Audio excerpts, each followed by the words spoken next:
Very good evening, everyone. Thank you so much for being here. Thank you, Minis and Kemo. And thanks to my second home, the Gymkhana Club, for having me here. Welcome, Vikas. Thank you. Thank you, Vasna. And thank you, the Madras Gymkhana Club. I'm a member of the Gymkhana Club, so I know how hallowed these institutions are. And really, today, my dear friend, Ambassador Tirumurthy, took me to the Madras Cricket Club. So to cover the Madras Cricket Club and the Madras Gymkhana Club in one day, I think it's a big achievement. Thank you, Chennai, for hosting me.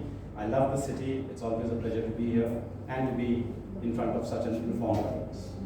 That's lovely. At the outset, I just want to mention that I really enjoyed the book, Vikas, and the story kept me captivated throughout.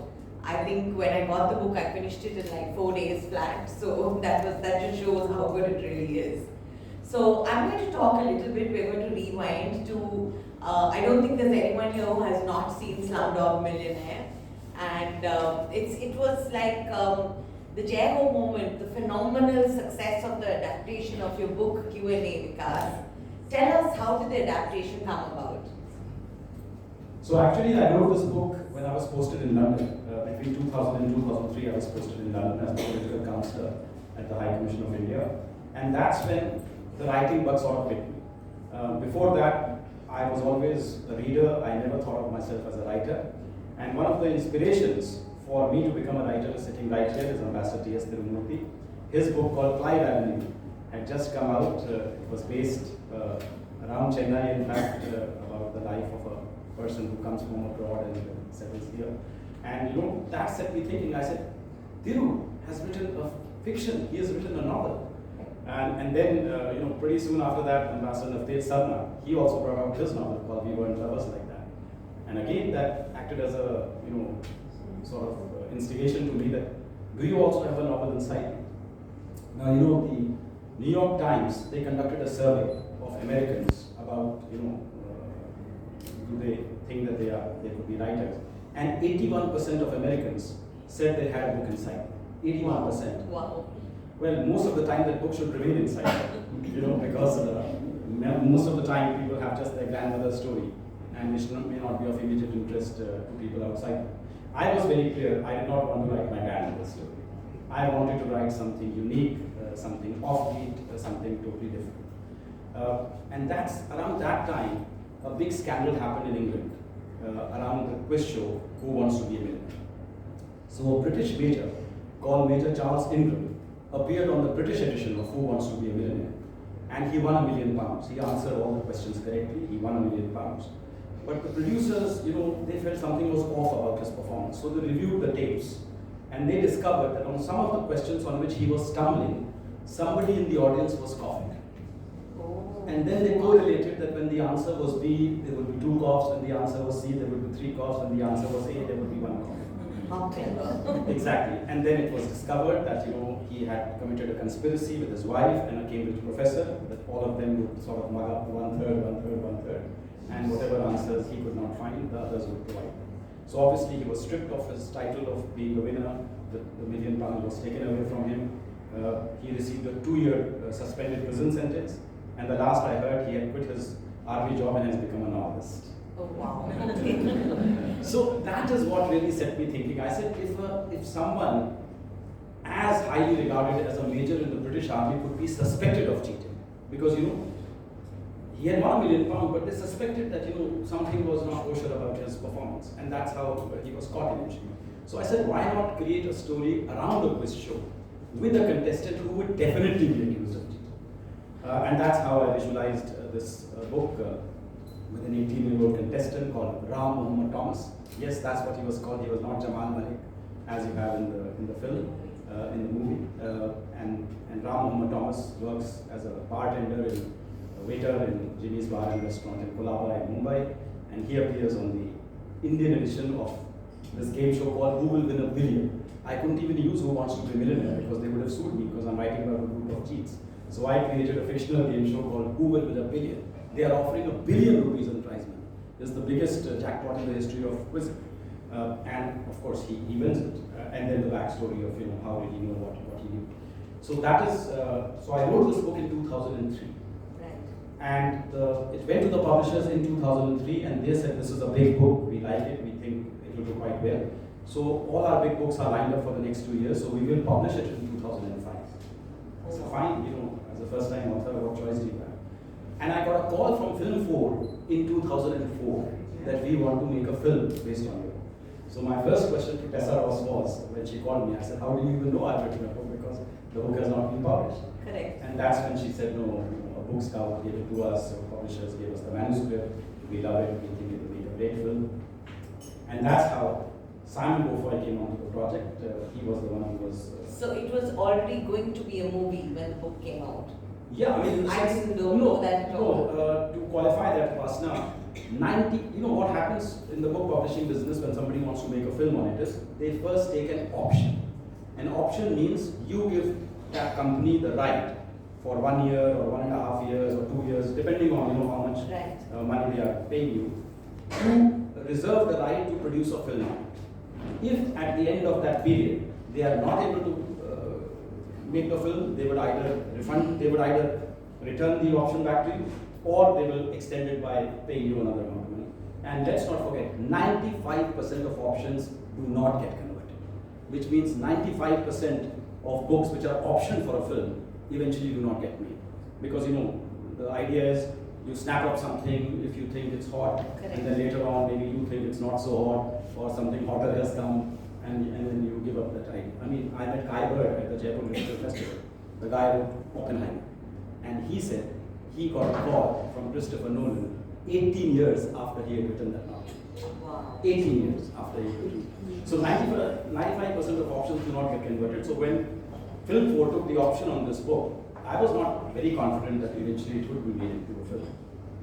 And then, as happens with with the film people, they completely forget about the author.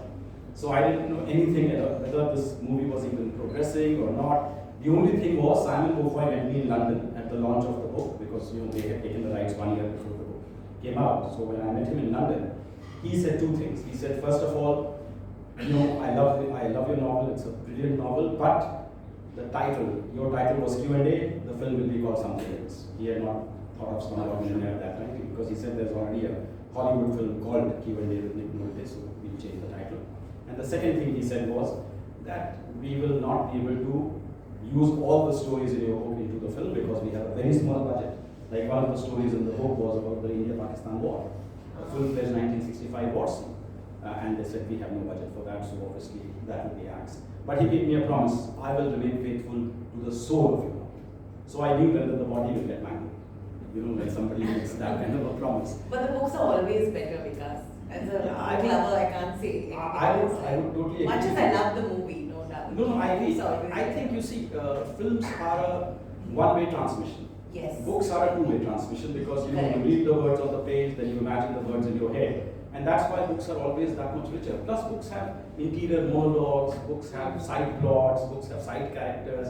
Film is in your face, it goes from A to B to C to D to Z. Whereas books can meander and take a really circuitous route to reach the destination. So books are always more complex. Films are essentially dumbed down versions of the book. Correct. I mean, the director or the screenplay writer, they decide to choose the elements that they feel will appeal cinematically, and then some elements they cut out. So I would say you lose something and you gain something. So I was on a panel with a very famous Chinese writer called Su Tong in Shanghai during the Shanghai Book Expo. It was timed at the same time as the Shanghai Expo. And Su Tong was asked this question, and I was sitting on the panel with him, that his book was called The Red Lantern, and it was made into a very famous Hollywood film with Nicole Kidman. And he was asked, Su Tong, your book has been made into a film. What is your attitude towards that film? And he gave a very interesting reply. He says, for any author, his attitude towards the book being made into a film, towards the film, should be that of a distant relative.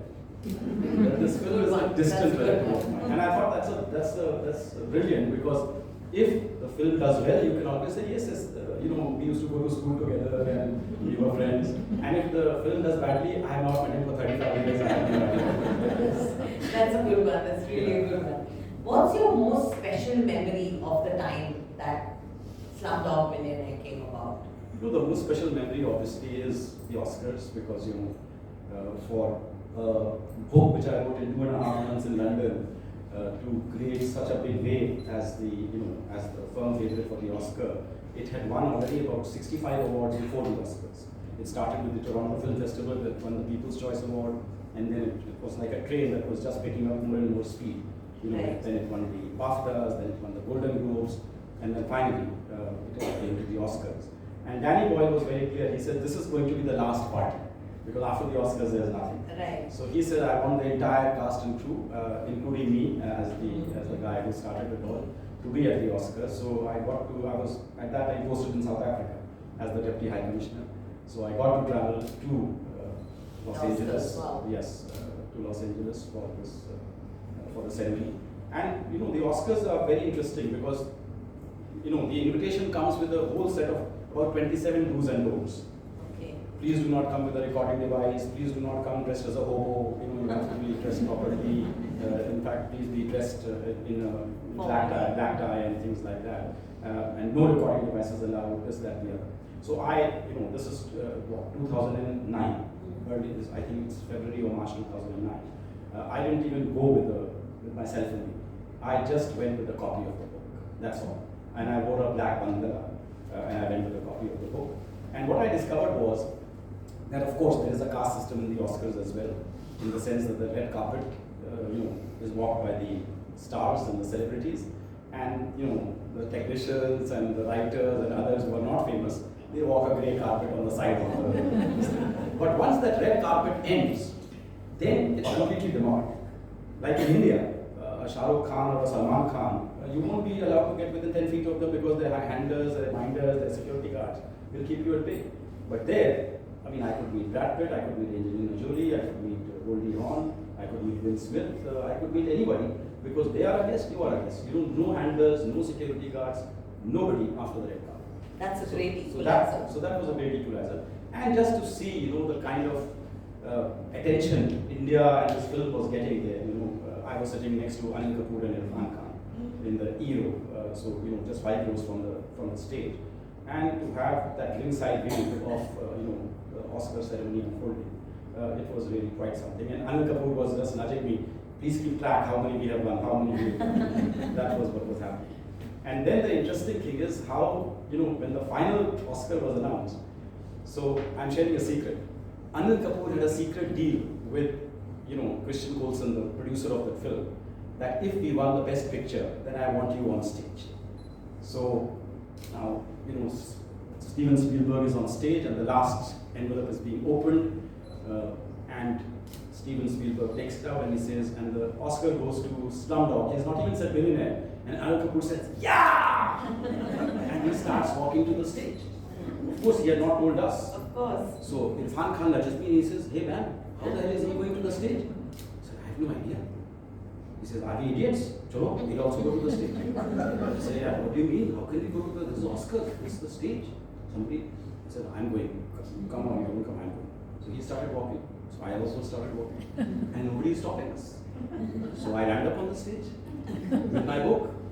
And then lovely Tandon, who's sitting upstairs with the slum kids, she said, yeah, Vikas is on the stage, what the heck? Chalo, bachu, we are also going. So she also goes on the stage. Then here I am on stage, yeah, how come these people are on the stage? Chalo, hum log bhi chalte hain. So he also walks onto the stage. Then Dev Patel and Freeda Pinto also walk onto the stage. The line producer also goes onto the stage. I have seen pictures, there are 25 people on the stage. It's like a big fat Indian wedding.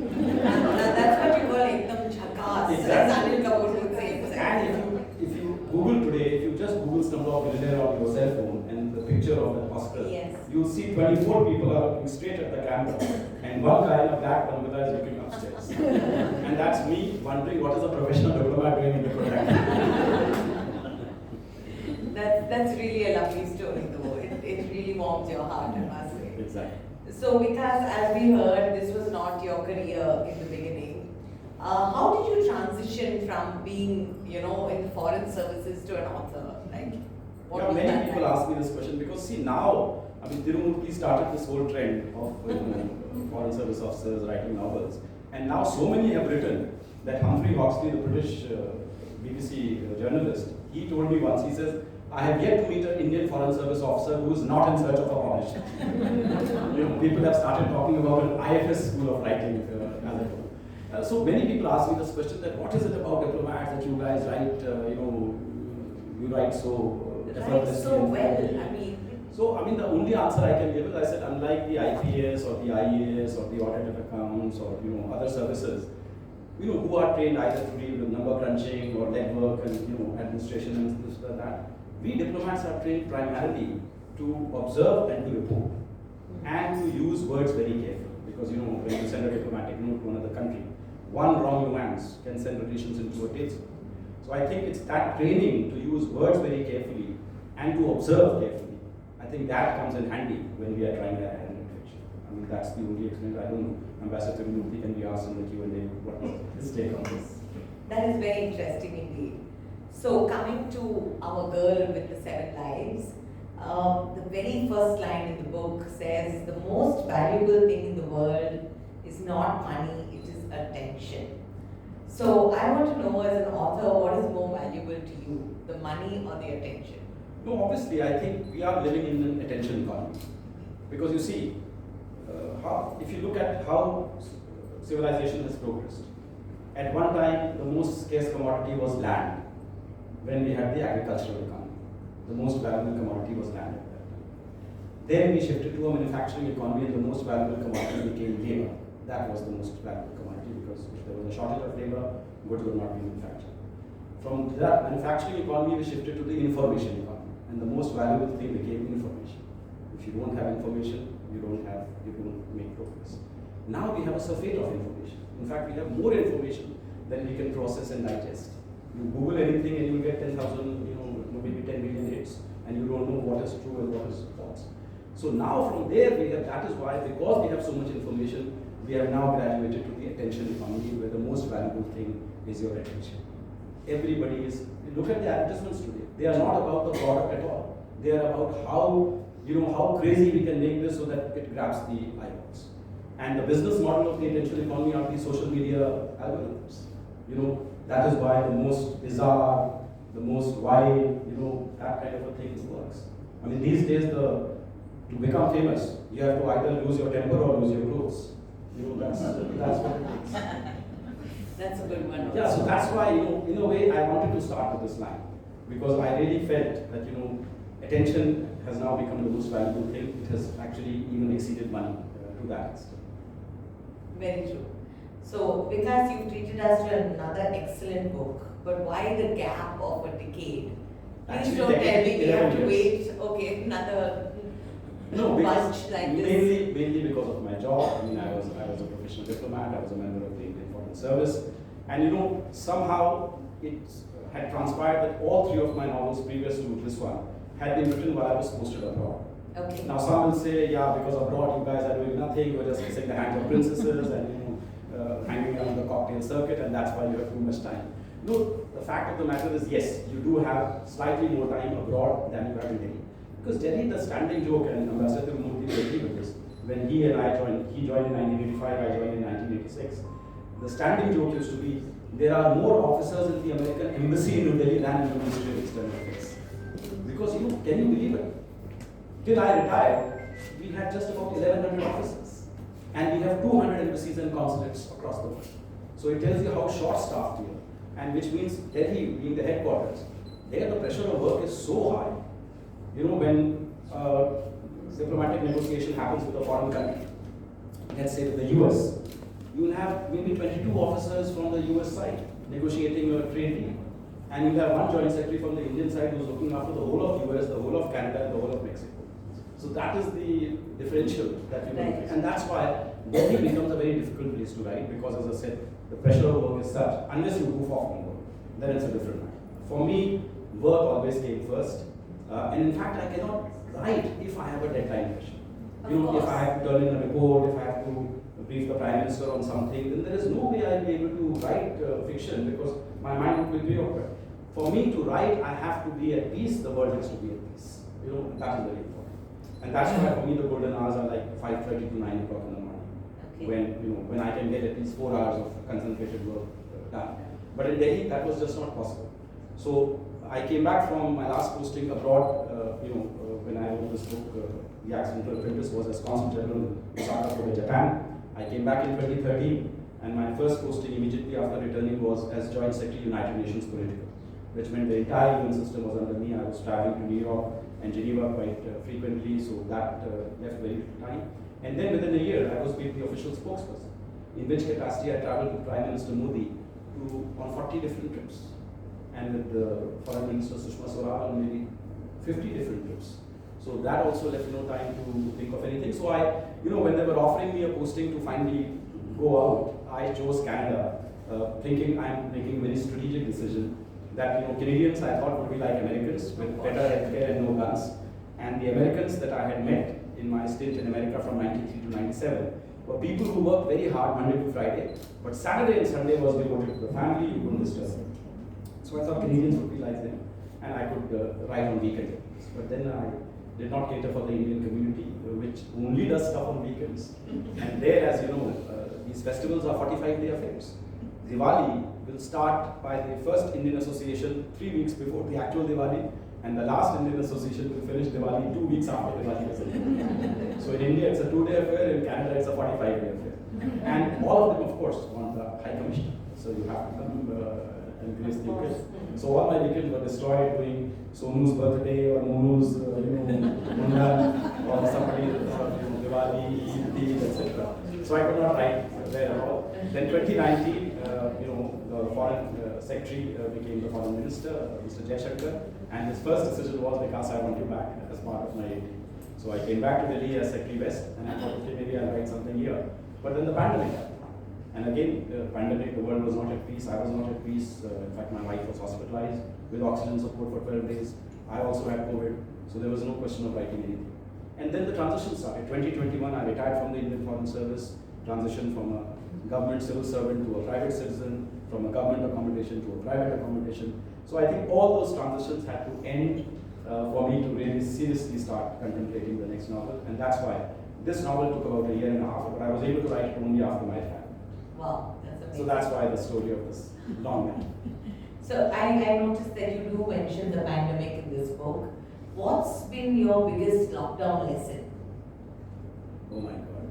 I think I know there are many. No, there are many. I think the lockdown really, on the one hand we were, and Ambassador Mukti would know this as having worked in the UN, the goal was of a borderless world. That we will have a world without borders, visas will disappear, the whole world will be one family, we can all, travel wherever we want. And the lockdown told us that borders, forget about borders disappearing, we are creating more borders, we are creating more barriers. The way some of the countries close to us reacted, like Indians and dogs not allowed kind of a thing. Right. And many of the foreign embassies, they use the lockdown to actually completely reduce visas for Indians. By saying, now the workload, backlog is so much that it will take us. America, if you applied in 2021, the earliest visa interview you would get was in 2025. Right. So I thought that was just a backdoor way of them denying visas to Indians because they feel there are too many Indians traveling and things like that. So that really brought to us the reality that this borderless world is a chimera which will never be achieved, and we have to really invest in health. And you see, the second thing I think the pandemic taught us was because here, the rich always felt that, whatever happens, we are protected. Because, we have the private hospitals and, at the end of the day, we are protected. But even the rich discovered that, look, even private hospitals, there was no space at all. So I think it turned out to be the great equalizer. I have seen a billionaire dying, anonymously because his family was not even allowed to claim the body cover. And he used to drive a Maybach, and yet his death was so lonely. So I think the death as the great leveler, and also I think it brought home the evanescence of life. Sometimes we take things for granted, and actually things turn out very differently. But also I would say, nobody could have imagined that COVID would end in 2 years. Yes. And that you and I would be having a conversation today without wearing masks. Correct. That I think this mRNA vaccines, which were the brought out progress, in like 6 months, I think the that speed at which things moved. That was amazing, and that is why some businesses which had bet on the pandemic continuing, like Byju's, because they all expanded exponentially during the pandemic. Right. Thinking because now the same teacher who was teaching 300 people in one class can now teach 3 million people in an online class. And they all expanded thinking the pandemic will last at least 5 years, if not 10 years or 20 years. We all thought, at least we'll be taking booster shots every 6 months, for the next several years. But it all ended. And that brought home a new reality altogether. The world changed as a result of COVID. It so did, Yeah. it truly did. Coming back to the book, the writing is fabulous, which is why I'm reading out a few bits which I believe were really nice. So here you say, it confirmed my belief that life is a game of chance and the art of living lies in trying to win the game with the hand dealt to us.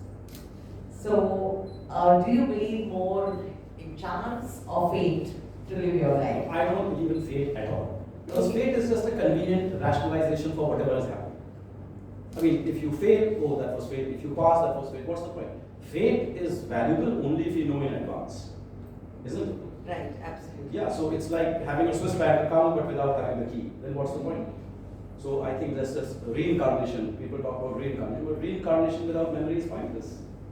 Only if you knew that, oh, I was Mughal Emperor Jahangir in the previous life and now I'm so and so, then it makes sense, but without memory it's pointless. So similarly, I don't believe in fate in fact, even when an astrologer approaches me and says, I'm happy to see your hand, I say, please, I'm not happy to show my hand because I believe in creating my own fate. And I think my heroine, Devi, is invested with that same belief that she, because of the circumstances she has been through, she declares very early on, when she's 8 years old, that there is no God, everything is chance, and take your chances when you get it. So that is the belief that, so in a way, the moral universe she inhabits is a amoral universe. In the sense, I wouldn't say immoral, but amoral in the sense that, there is no higher God controlling our actions. We have to decide what is good and what is bad based on our own interests. And she works on that basis. So from that point of view, she's a very different protagonist from Ram Mohan Thomas of my first book, who was a very good character. This is a morally more complex person. But fate, no. Chance, yes. Because chance is important. I mean, look at what happened to Vinesh Phogat at the Olympics. Yes, totally, Yeah. totally agree. Exactly. Absolutely.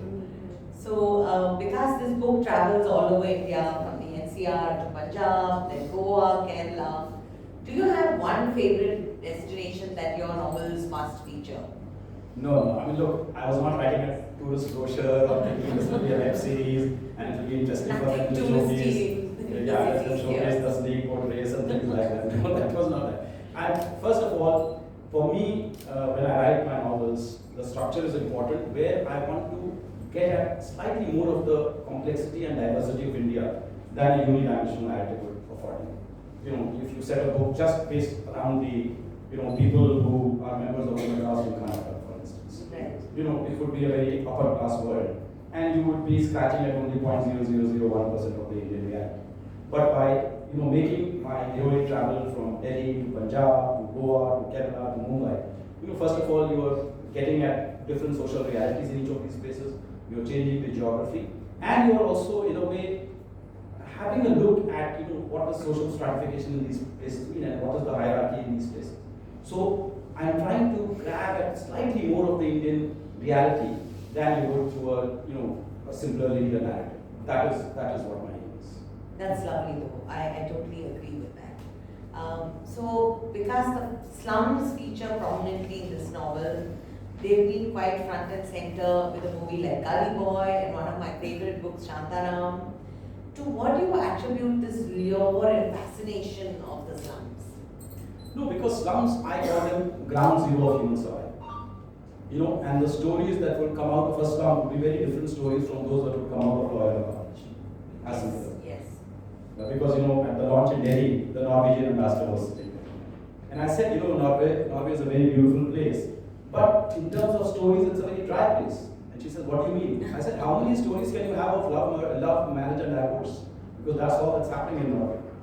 But whereas in India, you have stories of whether I live tomorrow or whether I die. I mean, look at the complexity of the social landscape, look at the complexity of the political landscape. There's all kinds of stuff happening here. So slums, it was not that I said, yeah, let's write another Slumdog Millionaire. That was not the idea. The idea was I wanted to write a compelling narrative about a member of the underclass because you see, in different books I explore different social levels. Yes. So in the previous book, The Accidental Apprentice, Sapna Sinha, who's the heroine, is from the middle class. So I wanted to return in a way to the world of the underclass and then create a story of resilience and reinvention. For me, that was the two leitmotifs with which I wanted to work. And that's why I created the character of Devi, and she has to be living in a slum. Yes. Because that's where she loses her parents, she loses her brothers, she's an orphan, and how she pulls herself up by the bootstraps and navigates the world on her own terms. It is a very gripping story, no doubt about it. So I noticed that the title has the number 7. There are 7 tests in the Accidental Apprentice. That's right. Your other novel is called The Six Six Suspects. Yeah.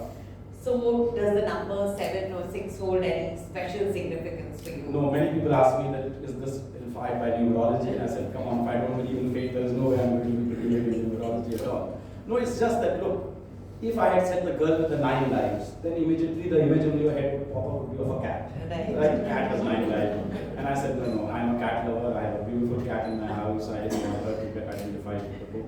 So I said, cat is out, 9 lives is this thing not possible.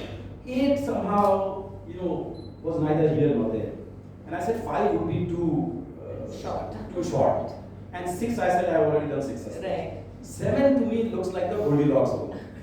It's just the optimal number. It's neither too much, neither too little. Because I'm also looking at the length of the book. Correct. That for me, it's important that book should not be more than 120,000 maximum words. Because if it is 60,000, it's a novella. It's not really a novel. But if the moment it starts going into 180,000 words and all that, then first of all, too many translations are not going to happen because and plus I think when V.S. Naipaul declared the death of the novel, I think what he really was meaning was the death of the 800-page novel, because people's attention spans are just not there that much these days to read an 800-page novel. So for me, the optimum size of a novel is about 350, 400 pages, and I thought 7 lives would capture it just precisely. Fit in there. Fit in there, yes. They did indeed, no doubt. So this book also gives us an insight into Godmen and behind the scenes of their machinery. They also feature in the 6 Suspects. So where did you glean this information from? Tell us more. No, again, because Godmen are so much part of our reality. Yeah. And there are a couple of Godmen living very close to Chennai also. So there are lots of things happening. And for me, again, what drew me to the world of Godmen was what the human stories that we read in the newspapers of Baba Rampal and Baba Ram Rahim, and of course Asaram, and and all the antics that were going on in the ashrams, where even murders were being committed and whatnot. So that really was the takeoff point for me. I wanted to create the world of the Godman, but again, not in a very stereotypical way. So I had this contest between 2 rival Godmen. Which was very interesting. Yes, yeah. who are all trying. Both of them are trying to outdo each other, in their miracles and things like that. And then how a complete interloper, arrives on the scene and then eventually takes over. So I thought again it was an interesting narrative to explore. Indeed it was, no doubt about that. Because you also speak of the past catching up several times with the protagonist. Is this inevitable in life? Like, can you never escape your past? So that's a very existential kind of a question, because some people probably manage to completely live down their past and completely reinvent themselves and change. But what I'm saying is, because you see, this novel begins with Devi being kidnapped and her kidnapper actually putting her life up for an online auction, in which she has got a list of all the people she has wronged in her life. And each of these people will be given the opportunity to bid on her life, meaning to bid on her fate, that he will hand over her to whoever bids the highest amount of money. So in a way, what I'm showing is that every time she's reinventing herself, she's trying to outlive her past, but the past is catching up with her in the form of this collection of people who she has apparently wronged in that particular avatar, in each of her 7 lives, who she meets, and then how that online auction progresses, where all of them are waiting for her. So yes, the past does not leave her. She is, of course, trying to furiously outrun the past and create a better future for herself. But in her case, at least, the past is catching up with her. But sometimes the past catches up also in a good way. Agreed. That's true. That's very true. So again, coming back to the book, you've written, lastly, I dedicate this book to all those who have inspired me over the years, to the writers, the innovators, and the resilient souls who, like the girl with the 7 lives continue to find their paths through twists and turns of their own unique journeys in the adventure called life. Talking about resilience, how resilient are you with your book plots? No, I think for me as a writer, even though this is my fourth novel, I cannot say that, I have now acquired all the craft of a writer and I can just create a novel out of thin air and things like that. I think there are always an element of self-doubt, whether this will work, whether this will not work. So I start something, and there are many books which I have left midway. I started something, so this 11-year gap, it was not that I was not writing anything, it was just that I was writing something and then, somehow it just did not appeal to me and I gave it up. So I write till I reach what I call the point of no return, where I say, no, I don't care if this book is panned, if this book is considered the biggest done in history, and it is derided by critics, but I am writing this story because I believe in this story. So till I reach that point of no return, there is always a lot of self-doubt. I think it's with everyone. No writer can be that 100% confident because eventually nobody really knows what works in a book and what doesn't. If people had gained that, then every book would be a bestseller. Publishers would only publish something which is a bestseller. And similarly, every film would be a hit. But we know 90% of films flop, 95% of books flop because the secret sauce is still a secret sauce.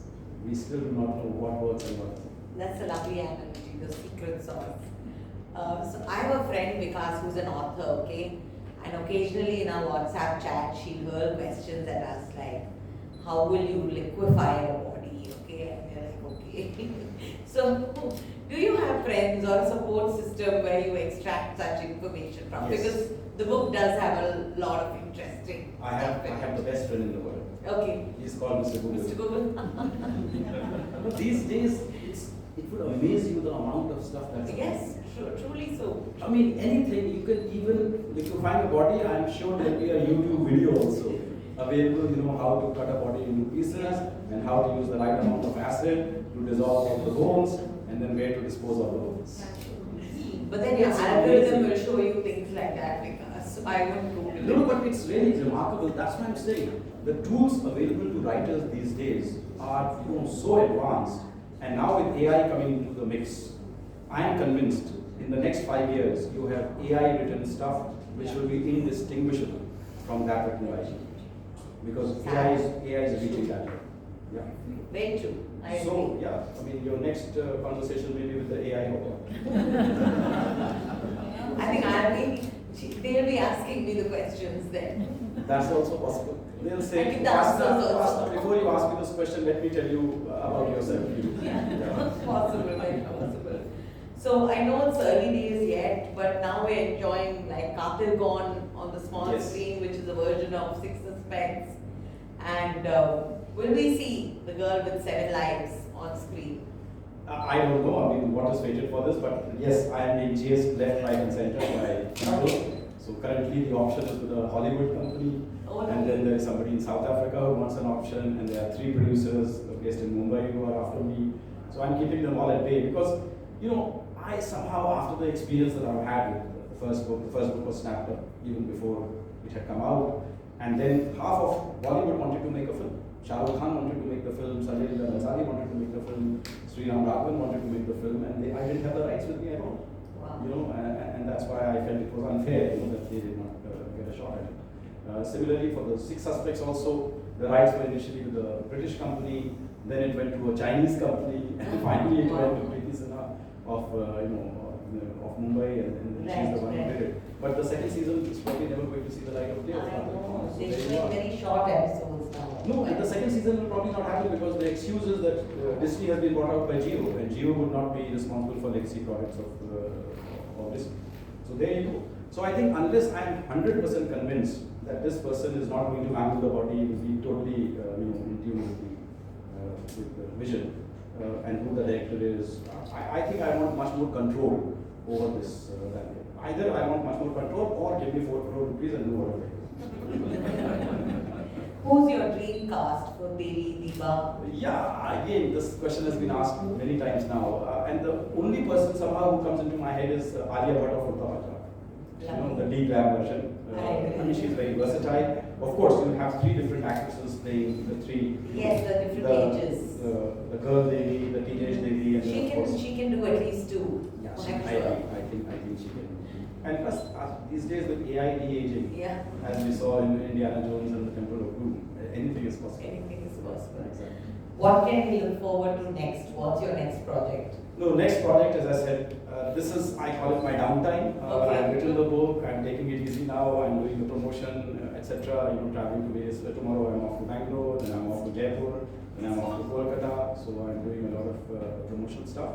And once I have absorbed the response to The Girl with the Seven Lives, then I think I will sit down. I mean, right now I have 5 or 6 different ideas in my head, but again, sometimes you take the wrong turn and then you lose 6 months of your life, and because I never cannibalize, okay, I did something, let's take something from there. Once it is gone, it is gone. So that's a decision you have to take after weighing everything. And non-fiction is also attracting me, by the way. I'm already getting offers from publishers, do us a book on India-Canada relations, do us a book on geopolitics, things like that. So let's see. Right now it's an open horizon, and I'll populate it once I'm done with the Girl with the Seven Lives. We wish you all the best, and like I said, it's a fantastic book, so please don't miss it, do buy it, and I think Vikas is going to very kindly autograph them all for us. So thank you so much, Vikas, for this conversation. I enjoyed it thoroughly. Thank you, Pastor. And over to you, Sunny. No, some questions. Ah, yeah. First Q&A. Shall I take this or do you want to give this? Please give me that. Yes, I Any questions, anybody?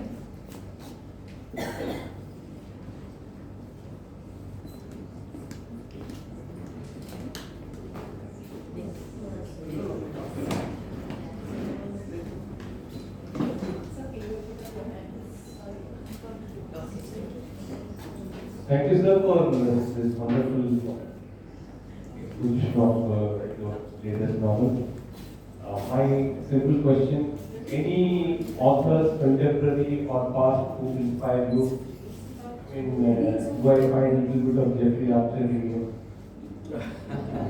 Jeffrey Archer was one author I didn't really read that much. Growing up, I read the standard thriller, tropes, mystery, Agatha Christie, Alistair MacLean, Desmond Bagley, Irving Wallace, Stanley Gardner, Arthur Conan Doyle. Those were the authors I really grew up with. I have been, many authors have inspired me. I think authors who write in strong first-person narratives and who write very fluently. For me, readability is the key. I just read somewhere that a lady, I think 75-year-old lady, was saying I was a great reader, but now, as my age advances, I am giving 3 pages. If the book doesn't hook me in 3 pages, I am not reading beyond that. That's really, so I think for me also it's the same thing. I mean, if the sunset is still not sunsetting after 8 pages, then I'm not interested in it. I want something that I'm able to relate to it straight away, and the writing is very fluid. Even though, as I said, I may not agree with the plot and there may be no resolution, like Paul Auster, for instance, an author I greatly admire. I mean, he does not believe in resolution at all, leaves things hanging. One of his books is called The Locked Room Mystery, where the protagonist enters the locked room and he's left in the locked room, doesn't get out. But the sheer fluency with which he writes, I think he's one writer that I admire. I admire J.N. Furtse for his writing style and the laconic way in which he uses words. I enjoy Haruki Murakami. I think he's a fantastic writer, even though he's a magical realist writer, and I do not have any so. So basically, I have read many authors over the years, and I enjoy those kinds of books, which have a strong protagonist, have a strong voice, and are readable. When I was a judge at the Man Asian Literary Prize, I caused a scandal because I said, for me, readability is important. They said, wow, that's an heresy. It's the literary value of the book. I said, but what's the point? That you buy that book, you don't read it, you just display it in your cabinet, then what's the point? But somehow the literary world is still, I believe in what Oscar Wilde once said. He says there's no such thing as a moral book or an immoral book. It is either a well-written book or a bad book. That's the only distinction there is.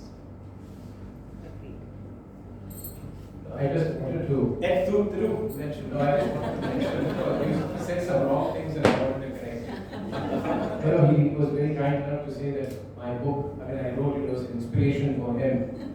But actually, let the truth be told, that he saw my book and he said, oh my God, Thiru has written fiction. And if Thiru can write fiction, anyone can. That was really the reason why he said, I will write fiction now and put him in his place. So this is precisely what happened. But that said, he is not just a star for our service in the literary field, but he's also a star in the foreign service. And it is not something that everyone acknowledges, but they don't know that he has been the spokesman for the ministry, he has been the public face of our ministry, he has been in Canada, he is the secretary in Delhi, and we deeply value, of course, his contribution to the foreign service. My question, of course, is that after the success of your first book, how did you handle expectations from the people for your second and your third? How did you handle it? There was tremendous pressure on you. Well, let me first correct you, Thiru. It was not that, I said, oh, if Thiru can write, then I can write. But yes, I think the fact that you never went to a creative writing workshop and things like that, the fact that, yes, you could create something out of thin air, literally, and create a fully realized. This is the good plot for the next book. A fully realized who's telling us the real story? Yeah, exactly. We want all sides. Exactly. Or there were two diplomats who were authors and one of the diplomats is murdered. Oh, no. The diplomats with the 8 tails. Yeah. Anyway, he's asked a very important question. It is called the dreaded second book syndrome, especially if the first book becomes such a huge success. So the good thing is, I wrote the second book before the film had come out.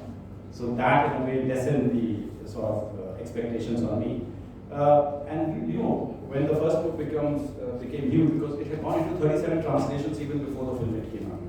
Then the the publishers were dropping hints all the time that, you better have your second book, and why don't you create a book with the same characters, Ram Thomas, we trace his life from 18 to 25 or something like that. And maybe the title could be another Q&A, we can have another game show. And I said, no, I don't want to be imprisoned by that character. I don't want to be a Spider-Man franchise.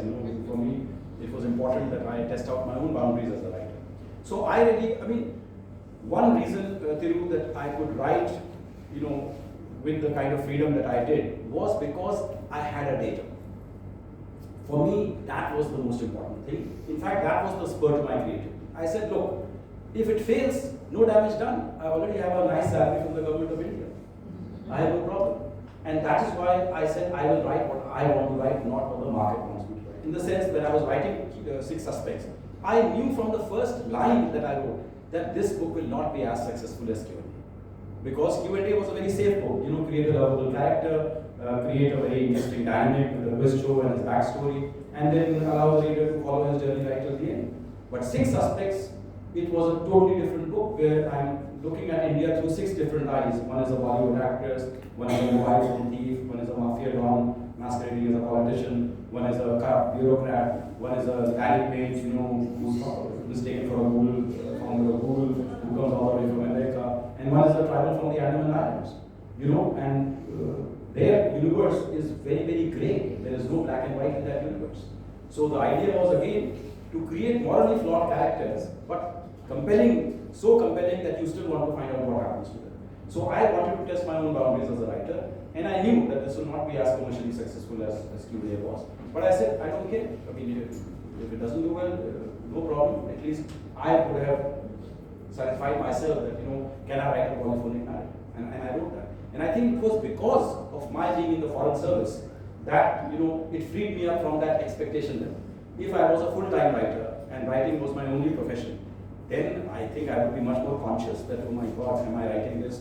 Will this tomorrow become a film or not? Will this become a bestseller or not? Because, the writing world, the publishing world is very unforgiving. 2 books which flop and then that's the end of your publishing career. No one will touch you after that. So I think that's how I got over it. And I was helped by the fact that, government of India was already behind us, so to speak. I have a question for you. What advice do you have for aspiring writers in this room who want to write a book outside of their grandma's story? Right. And since you gave us that caveat, any words of advice? Yeah, so I have just 3 pieces of advice. I think first is write a story that only you can write. A story which has not been written. I think that's the most important advice. advice I would give, that write a story that only you can write, which has not been written yet, and only you have a unique idea which will work. That's the first advice. The second advice is, do not write for fame or money or becoming a Netflix series, because if you start with that objective, that tomorrow this will be a Netflix and all that, then I don't think you will write a good book, or you will even write a good screenplay. It will fall in between. Because some people ask me, how can I write a global novel? Which becomes, I said, first of all, there is no such thing as a global novel. It is a local novel which goes global. Because people pick it up for the sense of authenticity. I wrote Slumdog Millionaire as an insider for insiders.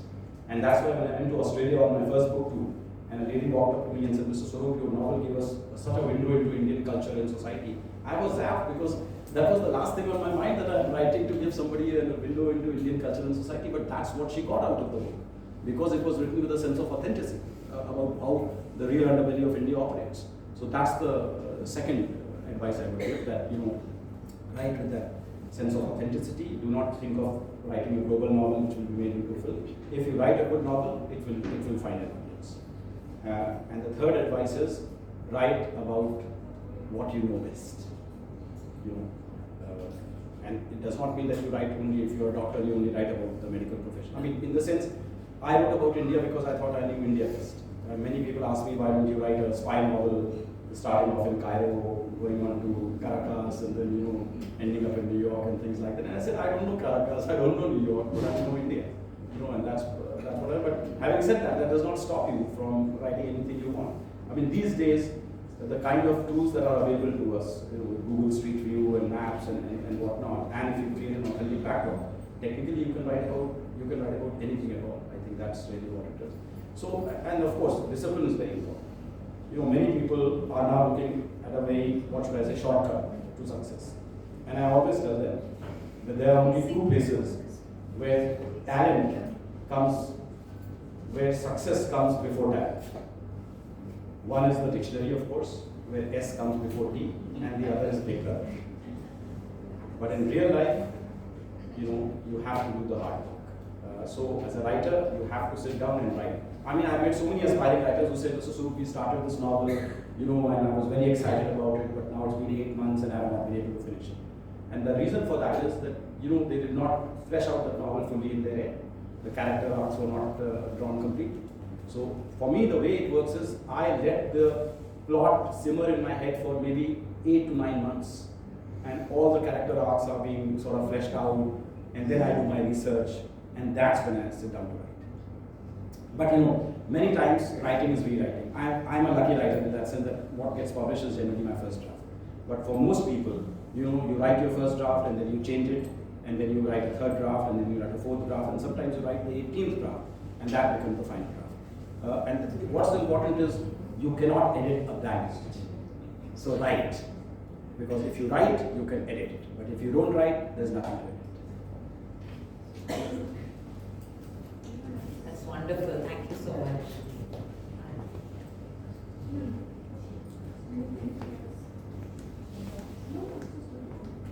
Anybody else? Sorry.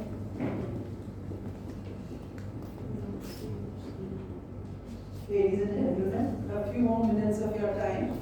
I would like to thank Mr. Vikas Swarup for gracing us with your presence, for sharing your insights as a diplomat and an author, and it has been a wonderful and engrossing experience for us. Upasana Madani for very skillfully moderating this evening's talk. Yes.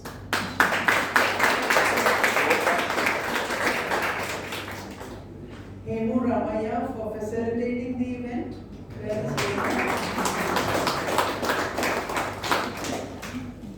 Ishwar Achanta, our Honorary Secretary, for his guidance and his assistance.